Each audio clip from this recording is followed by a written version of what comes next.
I mean, you have such a colorful profile, man. I think looking at your LinkedIn, you're doing all these amazing things. You know, you're doing research, you're writing, and you're an entrepreneur. You're just making things happen. I really love your energy. I love what you're doing in the community, and your perspective is obviously what we really want to put together and share it with other people out there. You know, so maybe just as a way of introduction, you know, just tell us who is Tiisetso, you know, and yeah, maybe just in a nutshell, you know, how would you introduce yourself? Tim, once more, thanks, man, for having me on your podcast. How would I describe myself?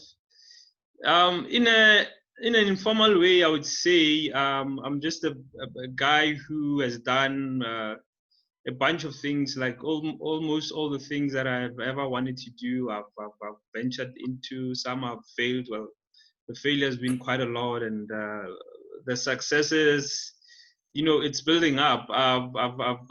Schooling wise, I was an accountant. At one point, I was making clothes. I've been taught in many things: graphic design, building websites, and parallel to me doing all those things, I've been writing. I started writing more so about developmental economics, and I switched to writing about entrepreneurship because, well, I was an entrepreneur then. So for almost 10 years, I've been blogging about entrepreneurship, and I've even published 5 books on entrepreneurship. I think the popular ones are Forget the Business Plan, Use This Short Model, and The Anxious Entrepreneur. Currently, we've got a publishing company. We publish a couple of books. We've got about 15 books in bookstores across the country. Yeah. Wow. Yeah. When do you get to sleep? You know, I saw that. I was like, I'm going to ask this guy, when do you get to sleep? Because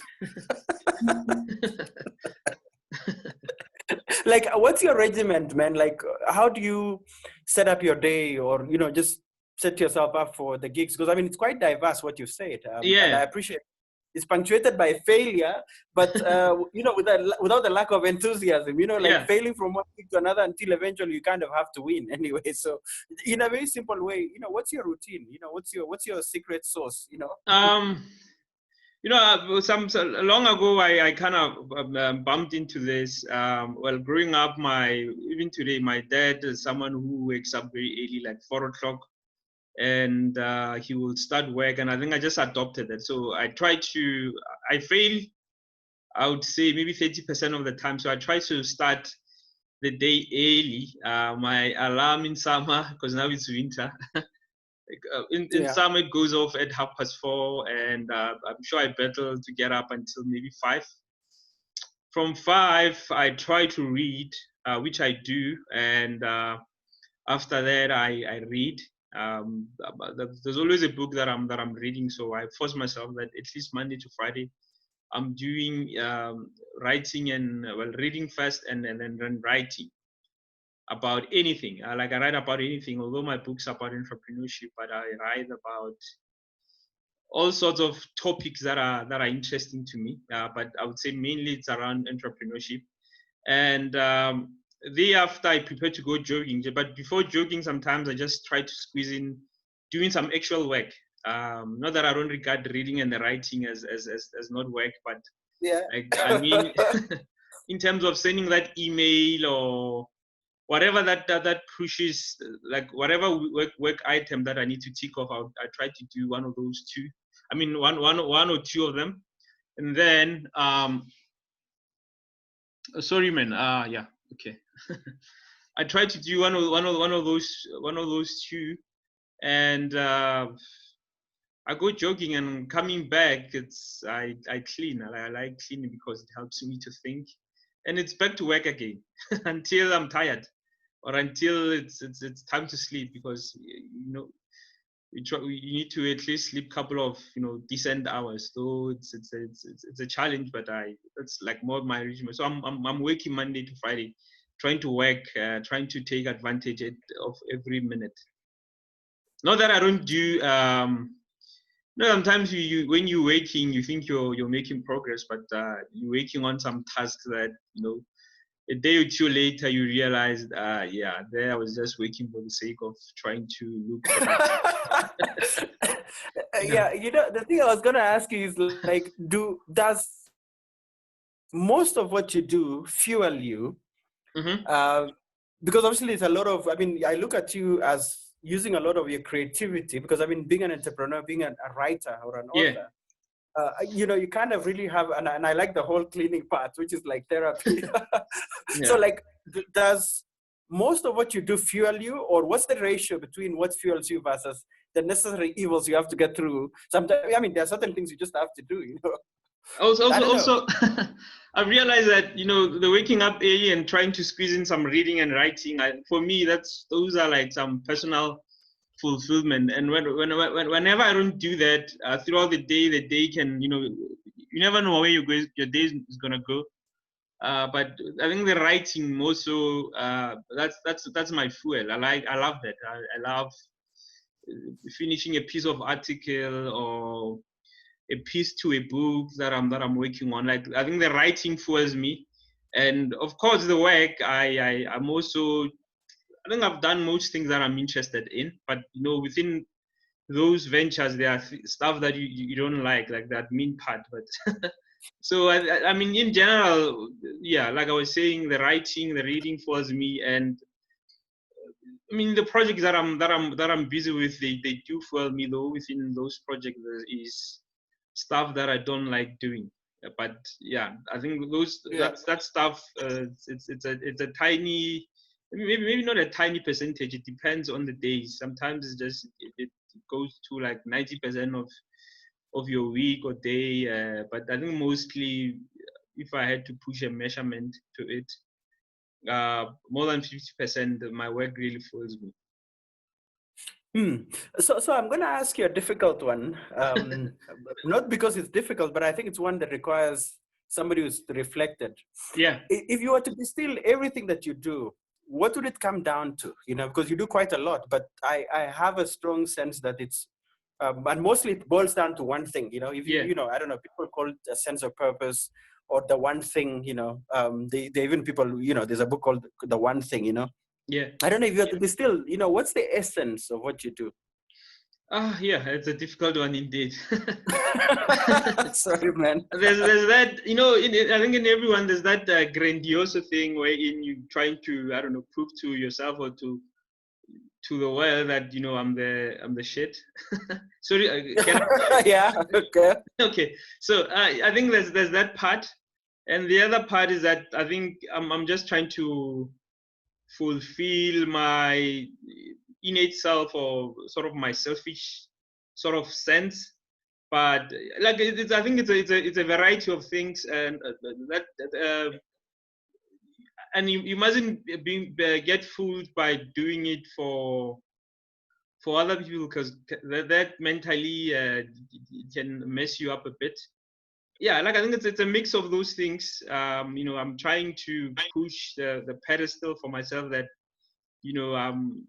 I can do these things. They are a challenge, but I'm just proving to myself that I can do them. And I guess another part is saying I'm doing these things in the world, and I'm creating all these products, and I'm getting them to people. Like, yeah, I get lost in that a bit, but again, I think the combination of that is a bit of a sense of purpose. Like you're putting something out and you're hoping that it'll mean something to people.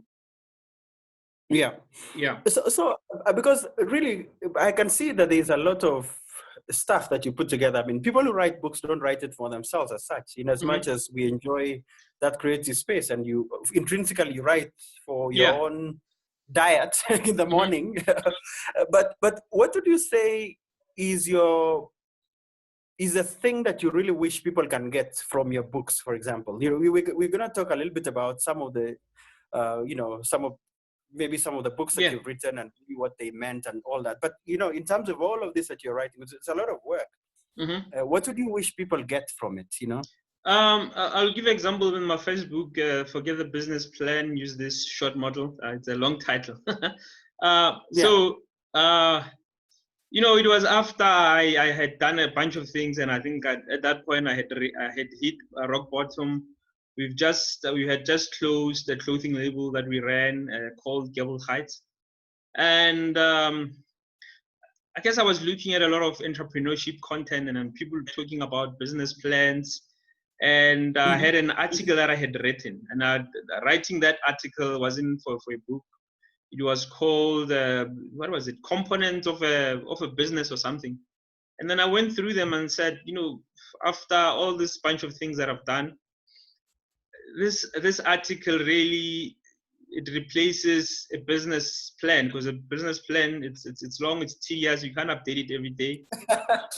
True. Yeah, and it doesn't really, it's not a teaching or a diagnosis sort of document. And I realized, okay, I can take this article and turn it into a book, and then it became the book Forget the Business Plan, use this short model, and in that I was really giving an alternative to a business plan. And it was this model I call the EBC business model. EBC, which stands for... Yes, I actually saw the digest, and I thought it really brilliant. It stands for essential business components. And I guess that I was just saying to other people who are working in my path or will follow sort of an entrepreneurship path, that really, the business plan, there's something better. Like maybe this is an easier way of understanding entrepreneurship, and perhaps maybe I'll expand on a bit on what sort of the workings of that model tries to do. So I guess, yes, I was just sharing with people that here is maybe a better way of understanding entrepreneurship. Yeah. No, certainly. So yeah, I have so many questions just coming at me now. Cool, yeah. So I know you're currently working on a book that is out, about to be released soon. Yeah. You've been doing master classes. Obviously, you've written a bunch of books. You run a bunch of businesses. You give talks. So I don't know, maybe just share your thoughts where we find ourselves right now, especially where there's a very existential challenge around, for example, COVID, and it's like we've shut down the economy pretty much. We've restricted your movement. And, how do people, make do with what they have and try to make something new? Because I think everybody's telling us that we're going to emerge into a new economy. Yeah. We don't know what that is, So I don't know what your reflections are. Just really using your knowledge from just being in this space and, being an innovator, an originator, creative in your own right. I don't know what your thoughts are, that you can share at this point in terms of how people should just make it work. I think the best answer is I don't know. But also like that. Yeah. And but also, since the lockdown in March, it really did affect our business, more especially the publishing business, because in South Africa we sell more of print books than e-books. So print books, people get them from bookstores, and bookstores were shut. And we tried a bunch of maneuvers, placing ads, trying to do talks during the lockdown. This is before bookstores were allowed to. Like we tried a bunch of things, and I would say we just not that we spend money on ads, more so Facebook ads, and we didn't sell a lot of books. So hence I'm saying, man, I don't know, like. In economy, maybe speaking in general terms, it needs fluidity. It needs people to move around. It needs mobility. And I'm happy that the coronavirus didn't get to those worst levels as we were estimating. As for what people can do, man, like obviously get anxious, but being anxious doesn't help. Still try to get some rest. Try to do things that really fulfill you rather than just trying to worry about work, like reading or writing. That's for me. So even in home, they should just do like part of their day should include things that fulfill them, and I think that's where creativity comes from. It doesn't come from an anxious zone, and even the scientists trying to find a cure for the virus. It's a creative venture because they are mixing this and that. They go to sleep, they ponder on it, they read scientific. Like it's a creative thing. So we are not scientists. We can't maybe solve, like find a cure or a vaccine.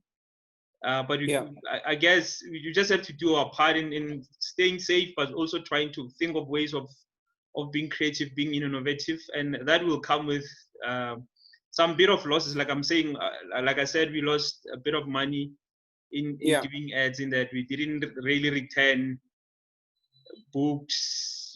Whatever we spent on ads didn't really return what we thought we would. But yeah, like I think the gist of it is that the economy can't work without mobility. So we're just hoping for the best, and in our private lives, we just have to do the best. Yeah, so we all can't work from home. Apparently, I saw a joke. Somebody saying the helper said, "I'm working from home today. I'm going to send you guys instructions on what you need to do." Yeah, that working from home thing. A lot of people are propagating for it, but I mean, not everyone can work at home. Like, it's tough. It's being someone who has worked from home for a number of years. Like it takes a couple of months or even years to get used to, so that you get really productive. Because I mean, there's the fridge. Maybe you have family members at home, they could disturb you. So I don't know. Like, my hope is just that everything gets back to normal and a vaccine is found for this. And at the same time, obviously, we have to find ways of being productive and innovative. Yeah, and you know what I say. I say the best thing that happened, it's that a lot of people started using the internet to do financial transactions, to buy stuff, order stuff. I think that's good that a lot of people are using the internet. And then what that means is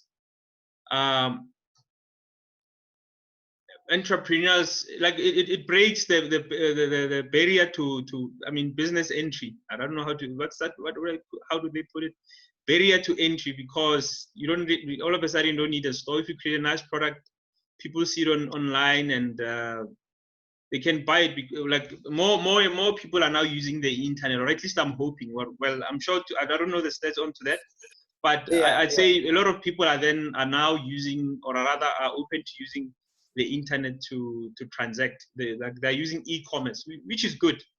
It means anyone can start a business and have a big like a fair share than before of people who are willing to buy online. Because I would say South Africans are not really in the majority open to buying online. So what the lockdown has done is that it has triggered more people to buy online.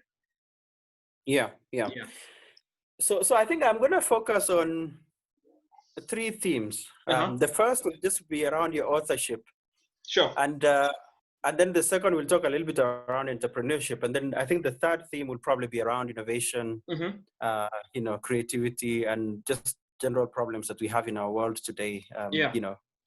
We'll invite your free thoughts around that. So on the first part, I'm just curious, because I really want to do due diligence to your journey, having published several books. Yeah. Maybe just take us through what's, the title of the book. What was it? What is it about? And what inspired you to write about that book at that time? And obviously when you wrote it, that allows us to almost chronicle your work up to this point. And then I'll obviously engage you on any questions as and when you reflect. I mean, I'm almost biased to the anxious entrepreneur, but I know you've done this a backstory before. So I would rather let's just kind of lay the foundations. Tell us a little bit about that. I know you started blogging and so on. So, I mean, feel free if you would want to start from there, or you want to start from just you writing books. Yeah. Like I was explaining about forget the business plan, use this short module. I was just helping people or showing them, I think here's a better way. to explain what that model does or is that it's a set of 6 components. So maybe I'll just go run through them. The first one is called absolute. Let me just run them down. It's absolute product, because when you're creating a product, you're selling a product. Second one is marketing. Third one is cash flow. Fourth one is distribution. The relentlessness is the fifth one, and decision making is the sixth one. I'll explain how these things are interrelated. So you've got a product, right? And then with that product, you're gonna do some marketing to expose it to people, and you need to distribute it to people. In terms of distribution, it's how people get a hold of that product. And all these three, the marketing, the product, and the distribution, they should equal a positive cash flow. Yes. And if really they're not contributing to a positive cash flow, it means one of the three is wrong: either the product, either your marketing, or your distribution. So in a nutshell, like, you can already sort of picture a model that says to you, okay, I've got a product, I've got marketing, I've got distribution, and these things are not contributing to a positive cash flow. It means something is wrong. So it's easier to diagnose what could be the problem. Is it your product composition? Why? Like, it goes into detail in terms of the areas that could be wrong with your products. And then there's marketing. How I put marketing, I say, usually people say target market, but I switch it around. I say buying targets. You've got a product, and then identify your buying targets. That is people that you think would buy your product. You can do it in a number of ways, in a number of ranges. You say, is it people in Soweto? Is it people in Sandton, in Mpopo, KwaZulu-Natal? Yeah. And then the second question you ask yourself is that, do they have the ready cash to buy that product? And then you say to yourself, okay, what's the easiest way of getting hold of those people? Yeah. And then you figure out that way, and then you think, okay, again, you prioritize who among them, the ones in Sandton, Soweto, or teachers or lawyers, who among them can buy this product the quickest? Yeah. And then those you go to. And then if your bet was right, it means it's a positive cash flow. And then you move to the second priority. Or even if you got it wrong, you reconfigure that your priorities in terms of your buying targets. And I really like that, because it's almost just a simplified formula. Yeah. That you can look and tweak based on what element needs to be tweaked so that you can get to that positive cash flow. That's actually quite. I like that simplicity. Yeah, and distribution really, it's the means of getting products to customers, but it has to be more efficient for people to get your product than it is convenient for you to get them out there. So do by all means to get those products to people in the most efficient way and convenient way for them rather than for you. Obviously, you have to innovate that you make it easier for yourself, but more than that, it has to be more efficient for them. Yeah. Yeah. The fifth, which is being relentless, meaning you're persevering, you're figuring out what's wrong. Is it the product? Is it the marketing? Is it the distribution? Like, being relentless is doing that. It's actually being an entrepreneur. You're just not giving up. You're trying to find ways to fix whatever is wrong. And the sixth component, which is decision making, is you're being decisive. You have to be decisive. Okay, am I changing this product or not? I have to change this feature. I have to change that. Maybe I'm changing it. Like, you have to be decisive. There's no progress without really being decisive. Like, you have to decide and take the risk and do whatever that needs to be done to support that move. And then if it doesn't work out, it doesn't work out. You decide another way to move forward. So in a nutshell, forget the business plan is about that. Yeah. I like that. Yeah. And so this, I think it was my second book. It was Township Biz Fastrack. Yes, I Yeah, actually like the title, and that, because yeah. we are now, people are talking about township economy and all that. So maybe the secrets were already published in that book. Tell us more about Yeah, it. and that book really came out in 2013. I think Yeah, a friend of mine was saying to me that I was a bit ahead in terms of talking about township business. yeah. And what and I see that in that only the sales are sort of trying to rolling in now rather than then. And I wrote it as a free book. It was a free book, suppose. And then some time later, I released it as a book, like, rather, and then I took it off from being a free book, like a free to download book, and then it was like a book, and we printed it, and it did well. So in there, we normally talk bad about township businesses, but there are great lessons in them. In that, there are lessons in terms of how they are started. How they are started, it's almost anyway how a startup anywhere in the world is started. Meaning, someone sees a problem. Say, I discover that in my street we walk a bit far to get cold drink, and I decide that I'm gonna solve that problem. I'm gonna sell it. So I go and order cold drink, maybe just one case of cold drinks, because I'm starting slow. I don't have the means. So the lesson is that you identify a problem in your community, in society, and then you interject and try to solve it. So, and then you start small by small. So, normally we think we need a lot of money to start, but you can start small, and there's actually benefits to that. Unlike, okay, say you buy a case of cold drink, maybe the configuration is, I don't know, maybe 6 Coca-Cola, Sprite, Fanta, or whatever, and then you put a board up there saying you're selling. People come and buy, and then you find out that people in your community do not they like Sprite more than they like Coca-Cola, so you've sort of over-ordered on something that they don't like. So right there, they're validating to you that this is what we like. And because you didn't start out with buying 20 cases, because that would have been a very uninformed. So your market is sort of informing you directly. So that's some validation. Starting small has a benefit that once you get in and start really enterprising, when people buy or don't buy, they're sort of telling you what we like and what we don't like.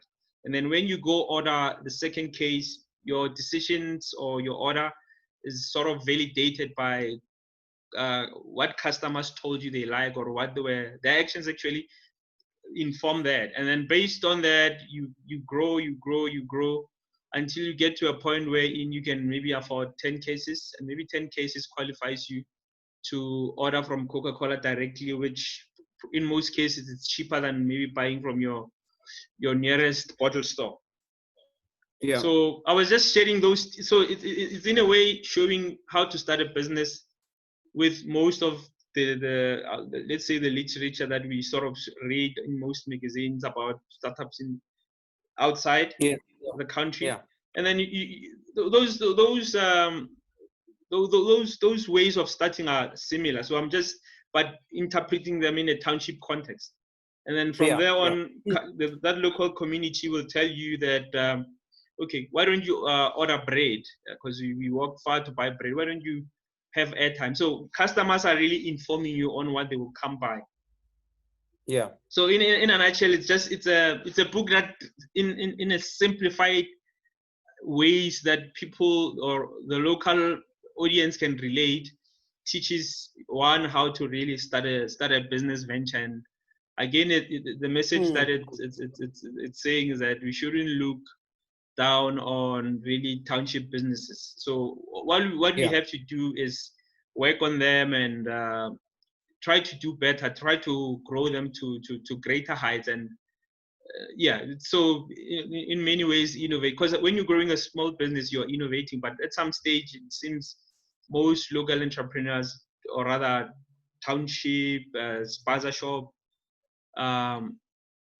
owners, they stop innovating like they did when they were starting up.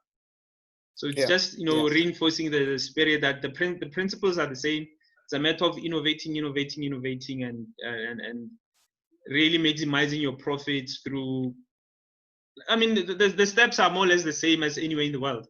So that book really gives those insight of starting a business. Yeah. And then there's this other one which I won't get much into, Tales of an African Entrepreneur, which is really just the best of the best articles that I've written, and was picking them up from sort of the stats on the blog. And I would say the discovery from that is that people really bought those products. Sorry, they bought that book based on. I mean, the book really attracted a large audience than the what you call it, than the blog did. So just articles that are on the blog, and then I refurbished them, edited them, and then put them in the book. So, and people love that book. It's full of fun stories. It's full of a bunch of. Of course. Yeah. Definitely. Yeah. And what is it? The one that you want to hear more of? The Anxious Entrepreneur. Yes, that's one. Yeah. Entrepreneurship is an anxiety peddling venture. You're gonna get anxious because obviously you're starting something. You've got expectations of here that your outcome will be in such and such a way. In most times, that's not the case, and that's really bound to get you very anxious. And sometimes I think it can really get you even depressed. So, but I wasn't trying to be scientific. I'm not a scientist with it. So I was just relating stories. And so I took time in researching a number of ways in how people have diffused their anxieties. Because definitely, I think I'm very anxious. And there was a point wherein really the anxiety got the better of me. And it stayed with me for a long time without really figuring out I could be depressed. So what's the worst it got to? Did you get depressed, and was this on the back of a failure, or like how? Just give us like your own up close perspective on this one, because I know it's a celebrated resource that you put together, and actually quite well thought out in terms of anxiety and entrepreneurship, and being able to, and I know you talk a lot around creativity and anxiety and the combination, almost this triad that kind of works out. I don't know. I think I would say I've had a bunch of episodes. More so they were more so about nervous attacks. Like I remember there was I like telling it in this way. There was this day, I woke up anxious. I hadn't been receiving an income for some time, and I think that day I was getting rejection emails. Like when you're not getting business, you're trying to get propose to people. Hey, here's what I do. Here's what I can we do business? Can you buy this from me? I'm selling this. So I think on that day, man, I was on the edge of really collapsing because I was shaky. My vision was just blurry, and I decided to nap. How I nap usually when because sometimes it's just difficult for me to sleep, or it was more so difficult. I played 300 the movie because those horror movies make me sleep for some reason. And I slept, and I woke up. I was feeling much better, and I checked my email, my phone, and I had a client I was following up had sent me a proof of payment for something. So, and like, okay, cool. Imagine if I didn't decide to sleep, or I would have, like, so many things can go wrong when you're anxious. And it's not only that. I've got so many other episodes where when I recount them, or in hindsight I say, okay. So I like that tip. The best tip you've given is watch 300 and sleep. I get that check finally. Been waiting for. So the case for that is that so many things could go wrong, and they do go wrong with other people. luckily in my case, it didn't maybe get to depressive, devastating states. So the lesson in that is that, because my mind is always thinking lessons. The lesson in that is this: look, these episodes can really compound and really cause something,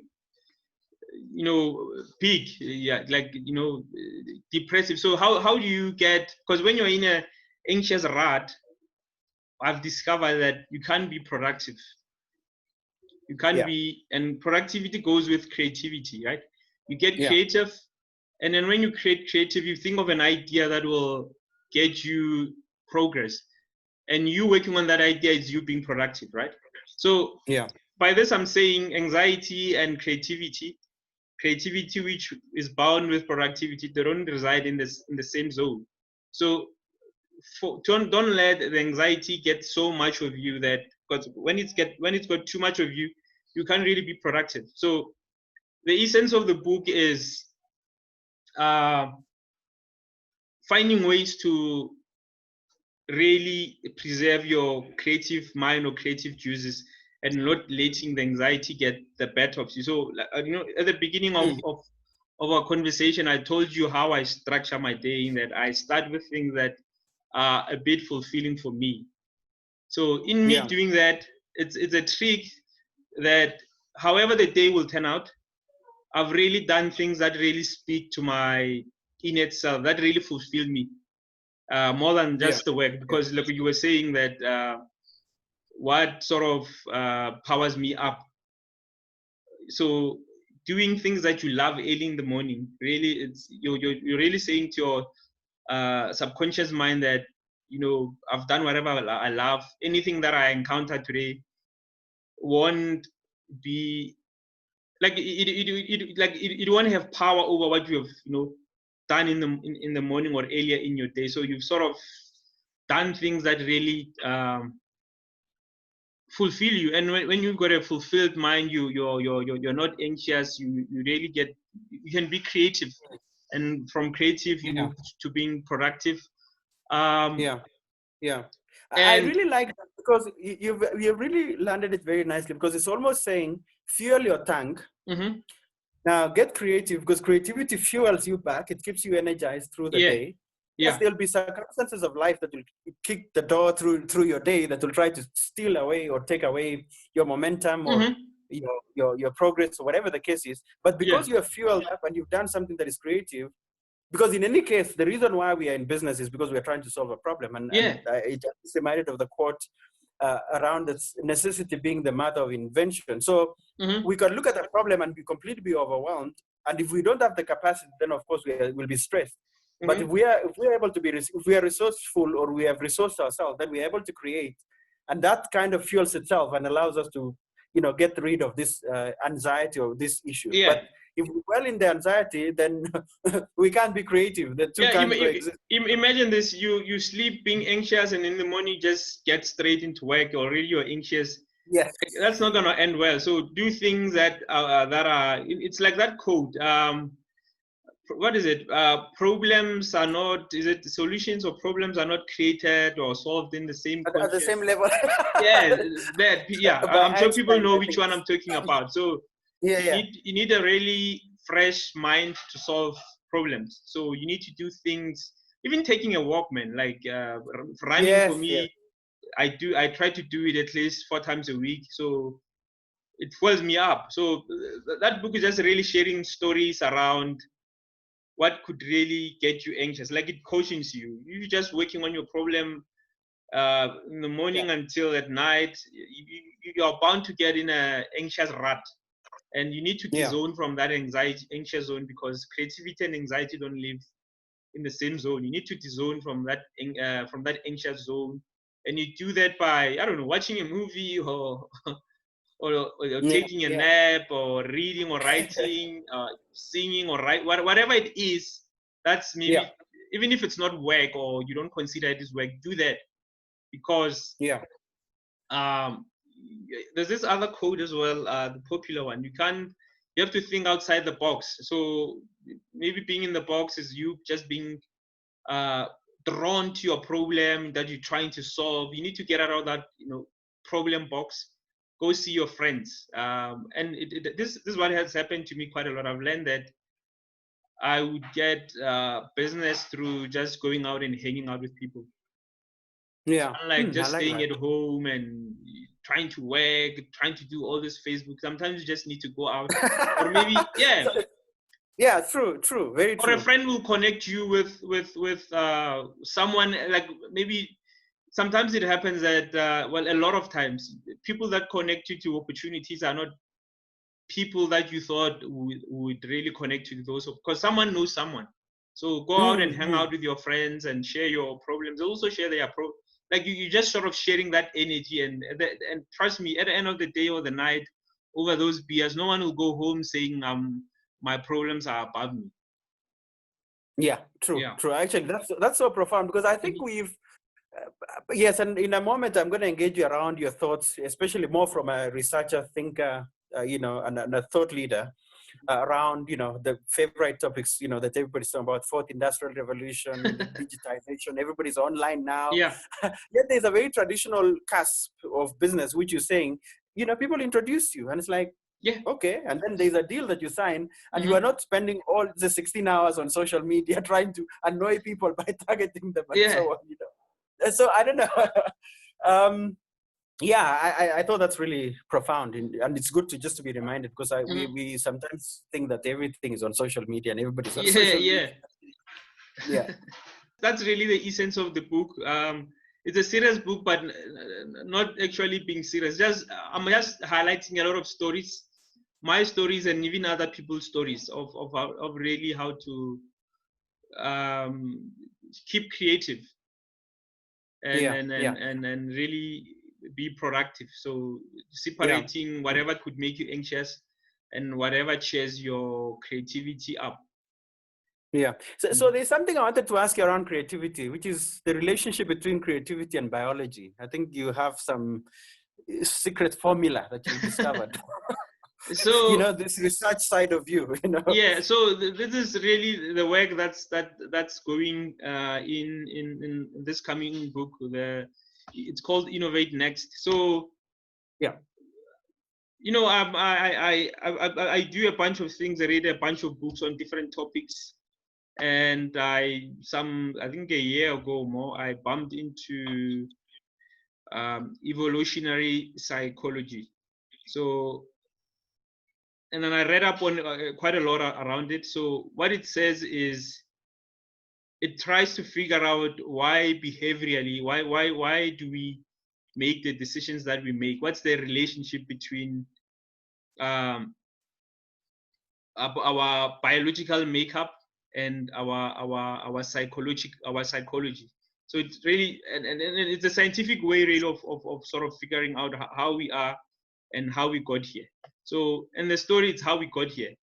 Maybe linking innovation to biology is this: when we think of our mind. So we are the only species, the human race is the only species that can make man-made products and innovate them further and further. We can make computers, we make cars, we make all this sort of things. So we are the only species or organism that can do those things. And we often disassociate that this mind is gifted to us by biology, meaning we evolved from something, because, well, the biology is clear on this, that we evolved over billions of years to really get to being human beings. As they put it, is that it's and I'll link this to something I'm going to say ahead. Life started as a single cell organism, and it evolved into multicellular organism, which we are. Like, human beings are multicellular organisms. So this brain that we have, which can innovate all these things, does so because of biology. So the mere innovating, it's biology in play. And I've figured that all innovations have to really meet, or they have to mirror our biology. All like for instance, let me give an example with what, say a movie, right? You're watching a movie, say it's a comedic movie, and it making you laugh, it's hitting your biological inclination, which is like it's hitting. Laughing is an emotion, it's an expressive expression of emotion. So it seems that as human beings, we have that humor. So when you make a product that mirrors that emotion, that can recognize humor, that's like innovation is just that. It's making things that make people move biologically. Cigarettes, they are addictive, nicotine. We get addicted to them because, well, it turns out nicotine is an addictive substance. So that substance really, it's reacting to when we take nicotine through cigarettes, it's reacting to our biological makeup. So cigarettes are successful. It's more than that reason, but one of the reasons is that we are they cause a biological reaction in us. Hence they are successful. And the other thing I remember was when I was a kid, I dabbled with smoking, and I was doing it really just to look cool. And trying to look cool, it's a human inclination. We want to feel a certain way. We want to be appreciated a certain way. We want to be feared a certain way. All those emotions, all those wants, they've got a rooting in biology. Like it's our psychology, our biological psychology. Like that's how we are made. So everything, I recently wrote this other article just to really explain the connection between biology and innovation. When I think the title was God made man in his image, and man should innovate in his image for his innovations to be successful. So when we innovate, all these innovations have to mirror our biological inclinations, our behavioral inclinations. Okay, interesting. Yeah. So look, I think obviously we'll not be able to cover it because this is quite a topic in itself. But definitely in terms of any links, definitely link up your blog, and maybe people can be able to read a little bit more on this because it's an interesting concept. Yeah. I mean, sorry, man. Let me just just to push it. I think that's the last point I wanted to really throw in explaining innovation. So how I even the 4IR, Fourth Industrial Revolution. When you look at the definition of the 4IR, it says it's a fusion, a blurry fusion of Internet of Things, 5G, biology. It's a mix-up of all these different disciplines. So that's exactly how innovation has been. So innovation, you're mixing two or more things. So when you're innovating, you're mixing two or more things. Think of YouTube. So YouTube, if you had to break it down, it's a mixture of internet and video. So internet has existed before YouTube, and video has existed even way before video. So when you mix those two, they make an agile tool, which is a video streaming service. So innovation just really is mixing up two or more things. Think of a chair, either taking a hard substance, maybe say wood, and you are mixing it with a geometric shape that allows human beings to sit. So that shape doesn't allow other animals to sit on it. It allows the human sort of shape to sit on. So you're just taking those things and you're mixing them, and that's innovation. And further, steel is created, so you're making a steel chair. I mean, I can guess maybe came first a wooden chair, then a steel chair. So innovation is just mixing those two things, which again in how biology innovates is just mixing two things. How we got to here we are. Single cell organisms sort of created a form of marriage, meaning they intertwined and they created multicellular organisms. So innovation is just mixing up two or more things. And so to innovate, you need to what? You need to mix up a bunch of things. First industrial revolution, second, third, and fourth. It's just that we are always fusing things. When you fuse technology and biology, is biotechnology. So innovation is just really mixing two or more things to get another a newer use or a newer agile use. And yeah, that's that. And it has to mirror our biology for it to be successful. So meaning emotionally or somehow you must be inclined to use it, meaning you must get some sort of utility. Even if it's drugs, you know, people, drug addicts get utility out of drugs. It's not logical, but it is what it is. That hence they buy it. So sure. Yeah. So thank you for that. So before I let you go, there's one thing that I want to ask you. What is this, the human greed pyramid? You know, it sounds very fascinating because it seems to sound more on the behavioral side and maybe just feeding up of what foundations you've laid. Sure. Yeah, just, you know, and maybe just tell us about it and where it fits and your research and learnings about it.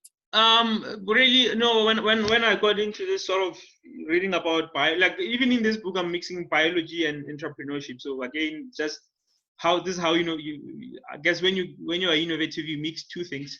So I was trying to figure out how can I model an understanding of this sort of theory that I was reading up about evolutionary psychology, evolutionary biology, and really understanding entrepreneurship.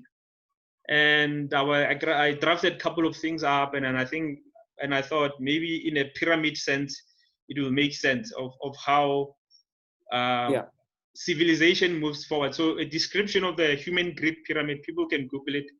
The human grid pyramid. It's a way that shows how civilization moves forward. All right, and I'll explain it. At the top of the pyramid, it's what I call novel innovation. So I'm starting at the top. So just picture a pyramid at the top. Sure. So it's a mixture of, well, when you create something new that really mirrors people's biology, it moves civilization forward. Meaning, before someone created the internet, and then the minute they created it, it was a novel thing. So it moved our civilization forward. Hence, I put it as hence I say it's novel innovation. Yeah. So it moves civilization forward because it's a new thing that's not in existence. And below that, it's what I call enterprising innovation. So enterprising innovation is that someone discovers something new, and someone below that, which is enterprising innovation, other people come to sell the innovation that you've made. Think of the first guy who made a car, and then how many companies now are there that make cars. So they're not creating anything new. They're just taking what someone produced, or rather what someone discovered or invented, and then they're selling it to the masses. So I call that enterprising innovation. And even religion falls within that. I mean, someone formed Christianity or whatever religion, and then the priests, the churches, I call them enterprising. I call it enterprising innovation because they are taking something that's there and then putting it to use to the people. And below that, I call it's culture. So culture, it's everything that human beings do. Using the internet is now a culture. So an innovation that really gets successful it becomes a cultural phenomenon. So religion, YouTube, internet, video, everything, they are cultures. Cultures, everything that we do, including those who take drugs. It's a culture. So culture is that, and then below that, it's what I call function cognition. Function cognition is how we understand innovations, or rather how we understand how we can get utility from those innovations. You see YouTube, okay, your mind somehow understands that I can watch some fun videos, and then you use it because it mirrors your deeper aspirations or inclinations. And I call them behavioral inclinations. So our function, let me give you another example. When we were kids, even today it still happens. We love sweets, right? And we always want sweets. We get to an age wherein they tell us they don't have money. You don't really care of what is money, but you care of what money can get you. So you realize, okay, money can get me sweets. Yeah. So that's function cognition. So that's how our mind understands what can get utility from things. Yeah. That's what function and below that it's behavioral inclinations. Yeah. So behavioral inclination is just that sweets, they're sweet. I mean, the science says we evolved into liking sweets because our ancestors used to consume. That's how they got into sugar, right? Yeah. Meaning it was a life and death situation. Okay, wherein you eat whatever you can eat, plants, fruits, and then you find out, okay, the sweet ones don't really kill you. That's a good one. The beta, like they say that the beta plants really, some of them are poisonous, and more so Yeah. the sweet ones are not poisonous. So it was like a logical thing. Let me eat this because it's sweet and it doesn't kill me. And we build, our beings innovating. We build up into that, and that's how we got to liking sugar, because it's an evolutionary trait, right? So above that, even kids like sugar because every product in stores, most of them, they've got sugar. So sugar is like wired into us from ancestrally and even from birth. And below that, below behavioral inclination, it's nature, and nature includes people.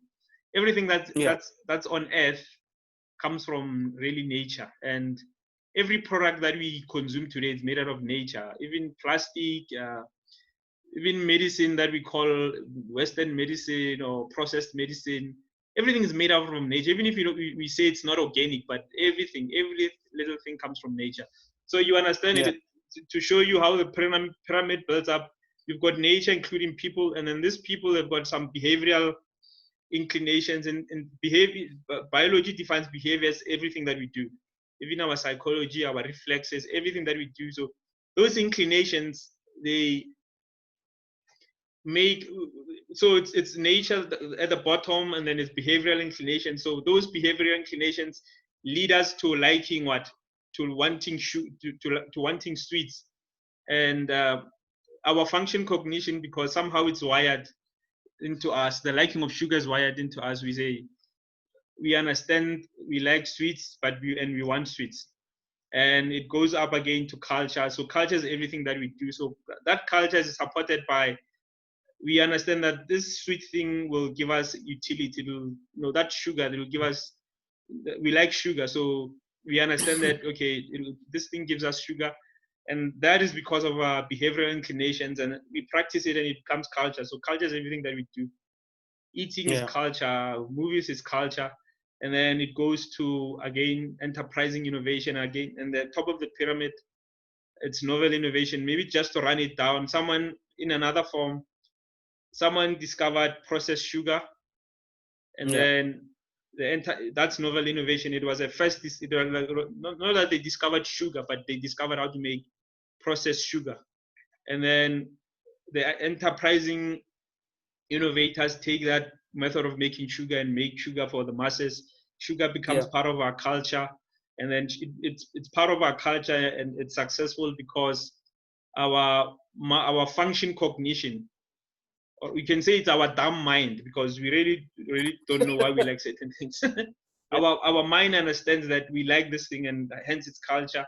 And we like those things because behaviorally they are sort of wired into us biologically.